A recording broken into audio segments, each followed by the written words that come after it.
So friends, I'm pleased to announce that I intend to pursue the United Conservative nomination to seek election in the constituency of Calgary-Lougheed so that I could hopefully enter the legislature without delay as leader of the opposition. I feel it's my responsibility to do so. Having been elected leader yesterday, there is a constitutional responsibility for the opposition to be prepared to be an alternative government, and the leader needs to be there.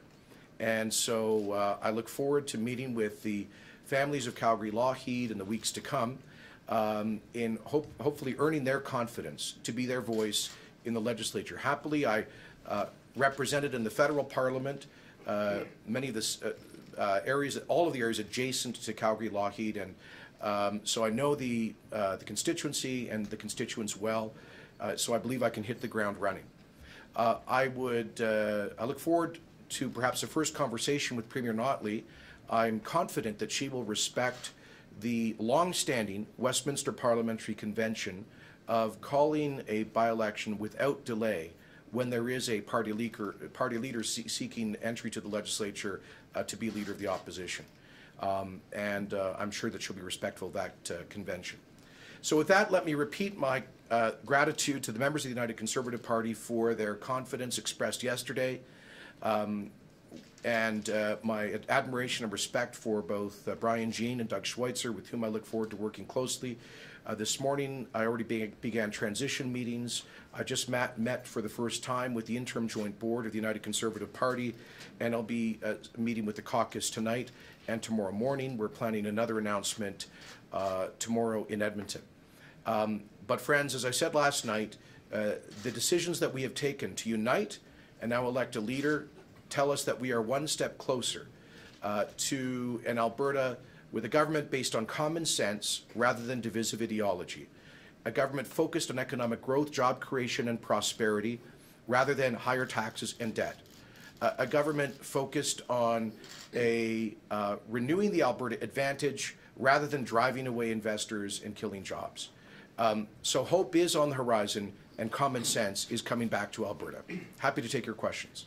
Who will lead the party in the assembly, sir? Stay tuned for an announcement tomorrow. So is your hope that this by-election will be called, I guess, this year, like within, like before Christmas, or? That's certainly my hope and expectation. If you look at the precedents, there is a long-standing convention in the Westminster parliamentary system where the leader of the government recommends to the Lieutenant Governor to the issuance of a writ for a by-election where a opposition party leader is seeking admission to the legislature. So that's the normal protocol, and I'm sure that the Premier will respect that. Mr. Rodney made reference to perhaps not being done with politics, or seem to. Is there some sort of understanding here that Mr. Rodney will seek a seat in the next election, potentially take that seat back? I'll let Dave take that. Thank you so much for the question, James. Listen, when I was in junior high school, I first felt the call to public service, to be an elected representative. And as has been mentioned, you were so kind in your comments, Jason, had the opportunity to wear a lot of hats in the legislature and beyond. There's a lot of work to be done, but let's face it, we have a brilliant leader here who has a lot of folks with them currently and other people who will help to lead. I'm not closing the door forever, but there might be a chance, but there's so many different ways to serve Albertans, and I'm not entirely sure what's next, but I'm not closing the door on perhaps coming back to help out. I believe when I came in, there was this great Alberta advantage. It's gone right now. I can help bring it back. There's different ways to do it. Thank you for the question. Mr. Kennedy, without policy, I mean, the party doesn't have policy convention. You're looking for a by-election. What are you going to run on for the people of Calgary-Lougheed to elect you?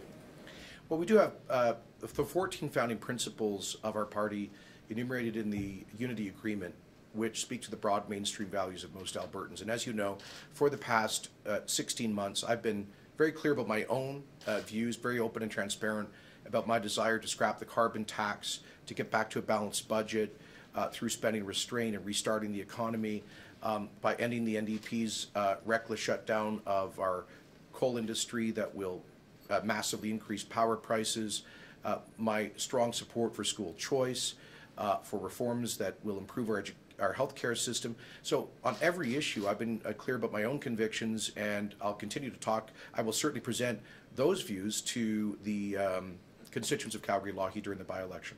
Jason, you currently have an independent, Well. Derek Fildebrand has left the UCP caucus. He's sitting as an independent. How long under your leadership is he going to have to sit there in independent corner? Well, Derek voluntarily stepped out of the Conservative caucus to address issues that had come up. I think there's still some that are unresolved. If at some point in the future Derek has resolved those issues and he makes contacts us to make an application to be considered for readmission of the caucus, we would take that seriously at that time. But at this point, Derek hasn't made that request, and we'll let that unfold in due course. What issues?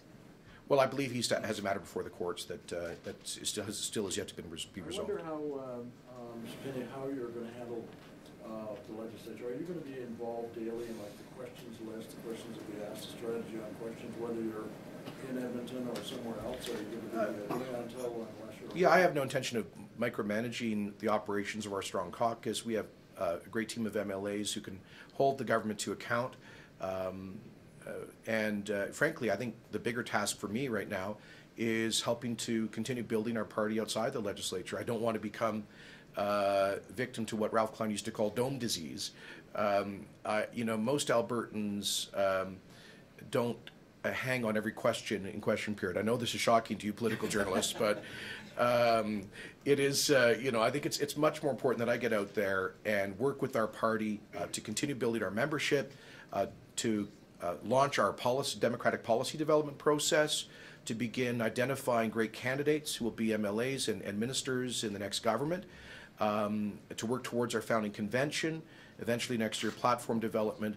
But in the meantime, we're going to have a great team in the legislature I look forward to joining them at some point in the not too distant future. But I don't need to micromanage what they're doing. Do you think there's any possibility of an early election? No. Well, I think it's always I suppose a theoretical possibility, but not a practical one. Listen, this NDP government knows that they're living on borrowed time, that 3/4 of Albertans want this government to be replaced. And so it seems to me that this is not a pragmatic government. This is an ideological government. They're ideological true believers, and they value every single day they have to try to change the province and to try to recreate it in their own political image. I cannot see them voluntarily giving up a single day of power because of their ideological drive to remake Alberta in their own image. So no, I don't think so. If anything, I'm concerned that the NDP would violate the fixed election date legislation and try to move the election to 2020. We'll fight that if they intend to, but if they make some strange decision to go earlier, I would welcome it, because every day they're not in power is a good day for Alberta. Mr. Kenny, can you talk about more detail about how Mr. Rodney's resignation came about? Did you say to caucus it's important that I get into the legislature, or did he come to you? I haven't met caucus yet. I'm looking forward to doing so informally tonight and formally tomorrow. Dave approached me several months ago. I think it was shortly after I became Progressive Conservative leader in March. With this idea, he said, Jason, I think you're going to need a seat in the legislature, and he then expressed a willingness to make the decision he's announced today. We kept in touch. We talked about it 2 or 3 times since then, but then we really only kind of firmed this up in the last 72 hours. Dave, you want to confirm that? I'm very happy to. It was about 4 months ago, but only 2 days ago in reality. So in terms of having any kind of a deal, with reference to future elections, it doesn't work like that, folks. This is all up and up. This is all about Mr. Kenny being Mr. Kenny being the representative for Calgary Lougheed and showing all Albertans what he can do as not just the official opposition leader, but the premier in waiting. I hope and I trust. Mr. Kenny, if this all came about in the last 72 hours, did you ever consider taking a more Jagmeet Singh route, staying out of the legislature to work on building the party? Was that a consideration? Yeah, I did. No, I think you've heard me answer questions about this in the past, saying that I thought the I would pursue a by-election if a seat became available, but I wasn't in a rush to do so because I did think that there would be a lot of heavy lifting to do outside the legislature. But with David's willingness to come forward with this consequential decision, I think I have an obligation to pursue that seat as quickly as I can be there as leader of the opposition. And the truth is, the legislature in this province only sits, what, 20 weeks a year? Sorry, something like that, about 20 of 52 weeks a year. So there'll be a lot of time for me as leader to operate outside the legislature as well. What role do you foresee for Mr. Jean going forward in the party? An important role, a critical role. As I said last night, Brian stepped forward at a time of great personal and political adversity into public service. He's a passionate Albertan. We need his voice and presence. I look forward to talking to him about his continued involvement, hopefully in the next day or two, and to invite him to play an important role in our shadow cabinet and hopefully in our future government. Sir, on the issue of a county convention, how soon do you want that to happen? Well, I'm told that the party board has scheduled it for May 4th, 5th, and 6th in Red Deer. Would you like Bill Smith to be a candidate for you in the next election? He won 4 times as many votes as you did. I'm a big Bill Smith fan, and if he wants to be involved provincially, that would be fantastic. I hope. Look, I think one of my key priorities next year will be encouraging an A team of diverse Albertans to run for the legislature. We are going to need strong, principled, capable people to help us turn around this province from the damage done by the NDP. And if Bill or others like him want to step forward, that would be great. How soon do you hope to have all your candidates in place, ready to go? My indications, I said to the board this morning, as I've said publicly, is I don't believe we should have nominations going until after our founding convention.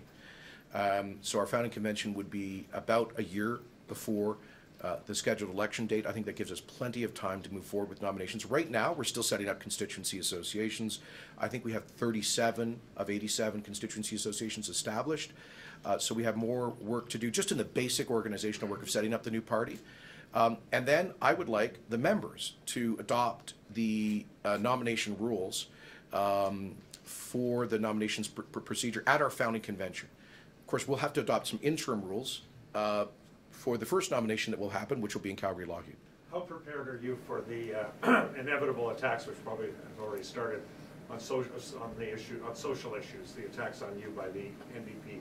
Oh, just on the social issues file, which will probably start today and end, and end in 2019. No, I think they started on July 6th of last year, and it's just the same old, same stuff they threw at Stephen Harper. It's just the NDP anger machine cranking up all over again, and the louder and more hysterical they get in their rhetoric, the less people listen to them. So, as I said last night, and as I've said for 16 months, this is a big, broad, diverse, free enterprise coalition that reflects the broad mainstream values of Albertans and is focused on economic growth and prosperity. We'll leave it to the NDP to play divisive wedge politics on hot-button social issues in a transparent effort to deflect attention away from their catastrophically bad economic record. But Albertans aren't.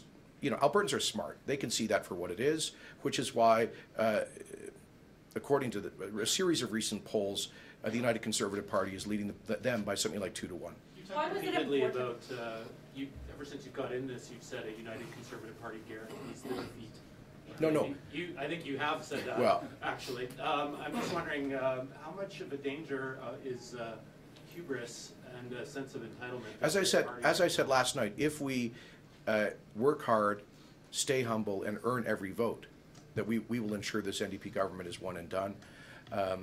There is no guaranteed election outcome.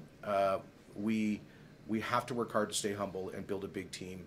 If we do those things, though, we know that this party represents the mainstream values of the majority of Albertans. So I'm confident, but we're not going to take anything for granted. Jason, the NDP intends to introduce legislation this session that would make it illegal for anyone to alert parents if a child wants to join a GSA. What is your position on that? I'll have to wait and see what the legislation is. I'm not going to prejudge legislation I have not yet seen. But they've already talked about what the legislation is going to be about. It's pretty clear. Well, I'm not sure exactly. I've heard different rumors about what might be in the legislation. We'll wait and see. They put it on the order paper. We'll certainly be discussing that in caucus. All right, guys, thank you very much. I appreciate it. Cheers.